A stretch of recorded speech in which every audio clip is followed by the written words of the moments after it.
Lahat tayo kailangan natin ng isang lugar na magagawa natin yung kaya natin at mailalabas natin yung potensyal natin.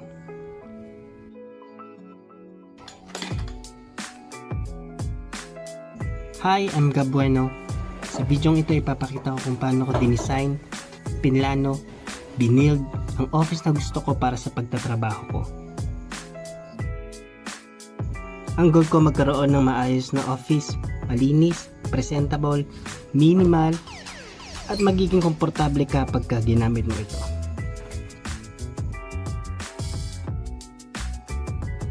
So let's go! Kasabay ng pagpaplano ko sa aking bagong table, pagpaplano ko rin ang pagkakaroon ng home office.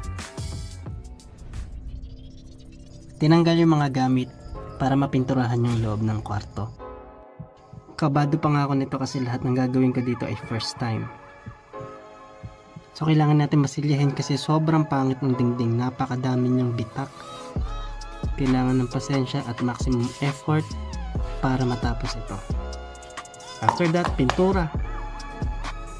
Na-enjoy ko yung pagpipintura kasi hindi ganun kahirap na after masilyahin at lihain. First coat and second coat at sobrang puti pagkatapos. Primer white and then gloss white ang pagpintura dito. Pagdating sa baba, dark gray ang nilagay ko. Para naman sa table ko, first I sketch it and label anong sukat, gaano kahaba, gaano kalaki. Tingin din ako dito sa hardware na mas malapit sa amin. Bakal at kahoy yung binili ko. Sobrang ingat lang sa pagpuputol ng bakal. At pagkakat niya, pinawelding ko na lang kasi hindi ako marunong.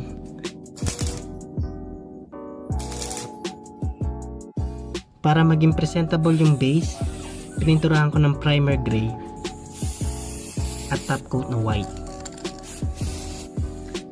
For tabletop, I choose Marinchuta kasi sobrang solid ng pagkakahoy niya.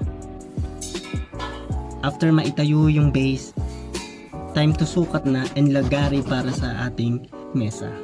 Okay. At naging maganda yung kinalabasan. 48 by 24 inches ang sukat at lapad nito.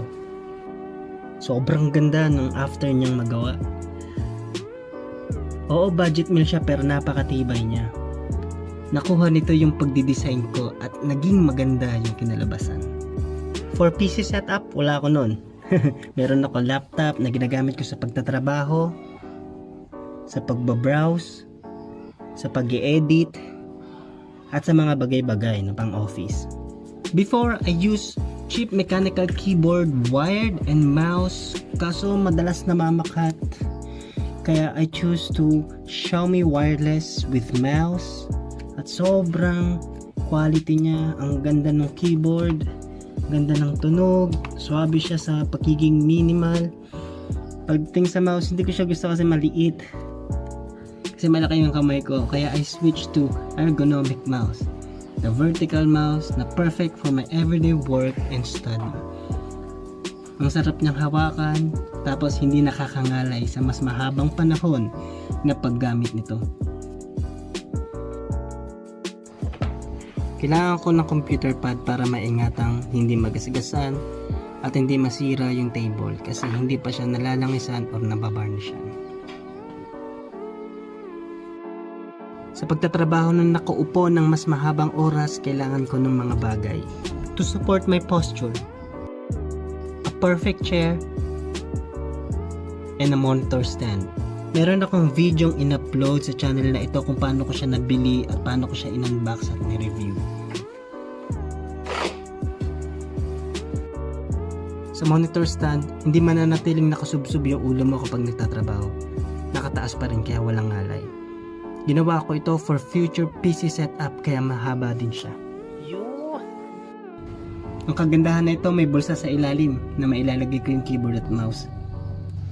Kapag gusto kong magsulat, magbasa, gumawa ng notes, at kung ano-ano pa, napakaganda ng setup na to.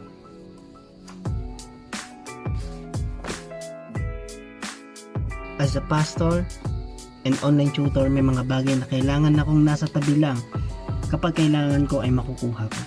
Tulad ng mouse, backups, ballpens, rulers, tripods, power bank.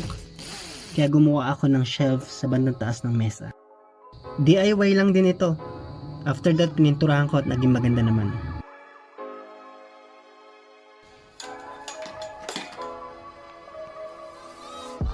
For video recording, napakahalaga ng background.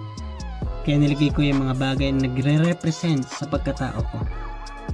Books and etc. Sa ilalim ng mga shelves na ito, pinwesto ko yung keyboard. At madalas akong tumugtog dito, tumayo, habang nagwo-worship sa Panginoon after ko mag-work. Ito yung last part na ipapakita ko sa inyo, yung DIY closet na hindi nakikita sa background ko. Marami pang pwedeng gawin sa kwartong ito. Mag-decorate, maglagay ng mga shelves. Pero masaya ako sa nagawa ko. And that's my home office. Kung dati-dati ang hirap tingnan ng paligid ko kasi ang pangit, hindi ka aya-aya, pero ngayon, it's very okay. Sobrang inspired, relaxing, at gaganahan ka talaga magtrabaho. Mas naging produktibo ako sa pagbo-work after ko magawa ito. Kung kaya ko, magagawa nyo rin yung mga bagay na ito. Nagamit ko na siya for 1 month para sa pagtatrabaho, pati na rin sa aking ministry. Mas naging masigla ako sa ginagawa ko. Nagamit ko rin siya sa video recordings and online meetings at masasabi ko, sobrang laki ng impact na meron kang malinis at maayos na home office. Umabot na 1 buwan ang pag-aayos ko dito. Pagdi-design, pagdi-DIY, pagta-travel, pagbili-bili sa mga tindahan, at sa pagpapolish ng mga bagay. Kung gusto nyo pa ng ganitong klase ng video, huwag nyo kalimutang i-like at i-subscribe ang channel na ito. Huwag nyo rin kalimutang i-hit ang notification bell para updated kayo sa mga video na i-upload ko.